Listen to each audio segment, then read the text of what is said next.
Les bâtiments de l'INSEE à Paris, Thomas Sanson AFP. Après octobre, l'INSEE relève encore ses prévisions pour la France. Tablant initialement sur 1,6% pour 2017, l'Institut de la statistique avait corrigé ses chiffres il y a 2 mois à 1,8% avant ce mardi de les élever à 1,9%. Et il anticipe à un maintien de la cadence début 2018 qui ne fera toutefois que légèrement décroître le taux de chômage.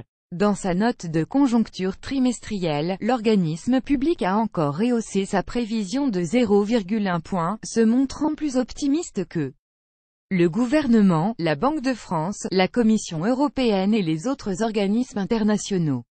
Un PIB en hausse de 0,6% dans le détail, le PIB devrait ainsi augmenter de 0,6% sur les 3 derniers mois de l'année, puis progresser de 0,5% au premier trimestre 2018.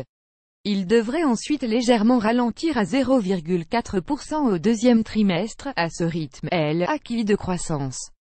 C'est ailleurs le niveau que le PIB atteindrait si l'activité ne progressait pas sur les 2 derniers trimestres de 2018 s'établirait à fin juin à 1,7%, laissant donc augurer un bon chiffre sur l'ensemble de l'année, plus grand que à lire aussi croissance, emploi. l'INSEE voit la vie en rose pour 2017. À l'origine de cette bonne cadence, l'optimisme des chefs d'entreprise. Le climat des affaires a atteint en novembre plus haut niveau depuis début 2008.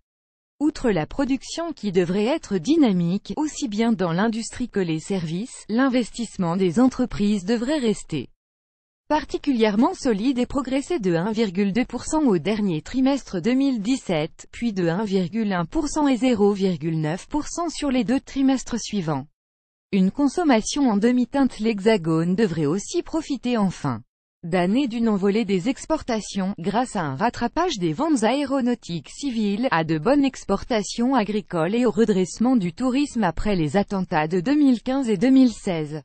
En revanche, le pouvoir d'achat des ménages devrait pâtir début 2018 du regain d'inflation et des effets du calendrier fiscal. Selon l'INSEE, les mesures défavorables au pouvoir d'achat, hausse de la CSG, de la fiscalité sur le tabac et les produits pétroliers seront en effet concentrées sur le début d'année, tandis que les mesures favorables, en particulier la réduction de la taxe d'habitation, interviendront en fin d'année. De fait, la consommation des ménages devrait ralentir et progresser de seulement 0,3% par trimestre d'ici la mi-2018, après avoir augmenté de 0,6% au 3e trimestre 2017. Des capacités qui ont été détruites, selon Dorian Roucher, chef de la section synthèse conjoncturelle à l'INSEE. Fin 2017, 38% des entreprises déclarent souffrir de difficultés de recrutement, ce qui est une proportion inédite depuis 10 ans.